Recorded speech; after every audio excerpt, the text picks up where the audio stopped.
There is a storm brewing, and yet unfortunately for this particular hypothetical tete-a-tete, the anomalous whip around is aiming right for the one place that it shouldn't have ever dared to tread. The strange and perplexing organization known only as the SCP Foundation, a hidden, wholly independent shadow government whose tendrils spread from every aspect of social, political, economic and technological factors of our earthly existence. Well, fictionally speaking, of course, because as we all know, the SCP Foundation is by no means real, but if it was, and if it was given the same treatment as those whole Area 51 debacle thing, the outcome would be interesting, to say the least.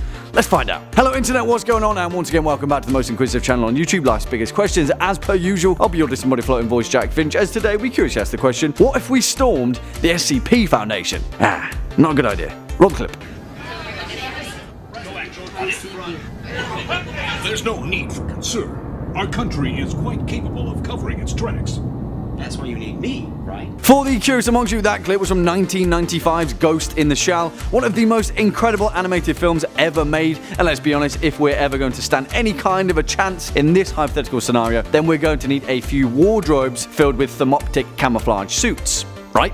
We're also going to need some counter-cyber terrorism experts, and it'd be useful if Section 9 made an appearance, but let's face it, any organization of that caliber would already be working for the SCP Foundation, wouldn't they? So yeah, we're kind of screwed from the off. But that's no fun, is it? So let's sink our teeth into this boiling pot of a catastrophe waiting to happen. First though, it's probably appropriate that we give a swift, sweeping overlook of what this whole SCP Foundation deal is, and for those of you that would like to find out more, please feel free to check out our many LBQs that have already diligently detailed the organization as a whole and the many anomalous horrors that lurk within it. For those of you that don't know though, the SCP Foundation in itself would require a master's degree in the scholarly study of its many moving parts, because for the most part, that's exactly what the Foundation is, a mysterious, chaotic machine made up of many different moving mechanisms. And as Sun Tzu so appropriately stated in The Art of War, in the midst of chaos, there is also opportunity. In this respect, that opportunity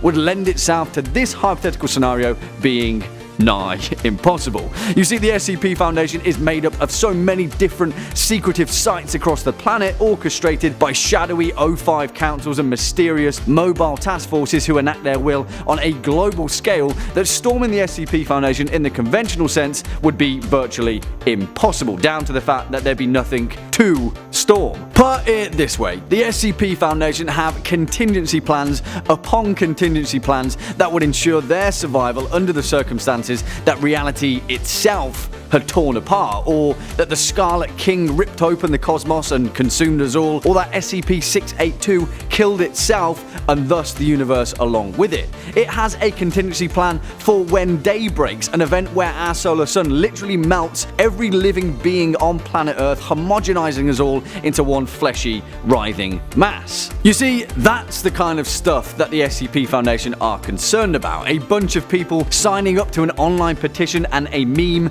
that got out of hand, yeah, that's small fry. Not only would it never happen, it couldn't ever happen. But on the subject of memes, or should we say memetics, we should probably talk about how the SCP Foundation manages to keep itself so well ingrained in the secrecy of its success, with memetics' best friends, amnestics. And the long and short of it is that these things make you forget exactly what you've just seen, or think you've just seen, or even think that the SCP Foundation ever does or did exist, because it doesn't, we all know that. You see, this particular amnesia-inducing substance makes it no longer a thing, and it's one of the main components as to how the Foundation enact their will on a global scale. As the record states, an amnestic is an amnesia-inducing agent that can take many different forms. For the purposes of the Foundation, it is mainly used in suppressing sensitive information by expunging intangible memories. In most cases, they are applied post-incident, and herein lies the rub.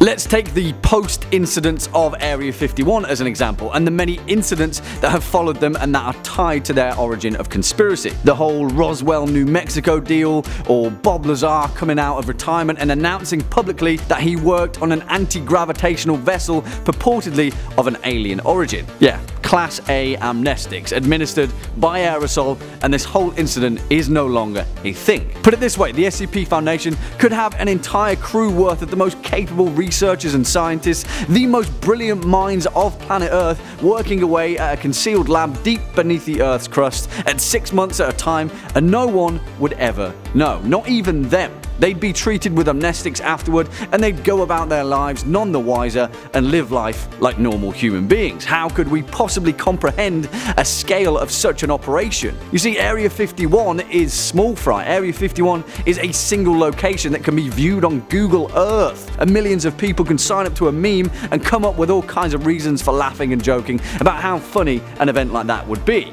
Hypothetically, of course, because it wouldn't be funny. And I mean, their best tactic is run like a Naruto character. Yeah. Let's put it this way, if you're familiar with swarm tactics, that's exactly how an event like this would have to play out, which is also the reason that it would never happen. But if you've ever played StarCraft, you'll know that picking the Zerg and then building more Hydralisks than your opponent can deal with is a pretty apt tactic, and when you apply it to a single location, it makes sense.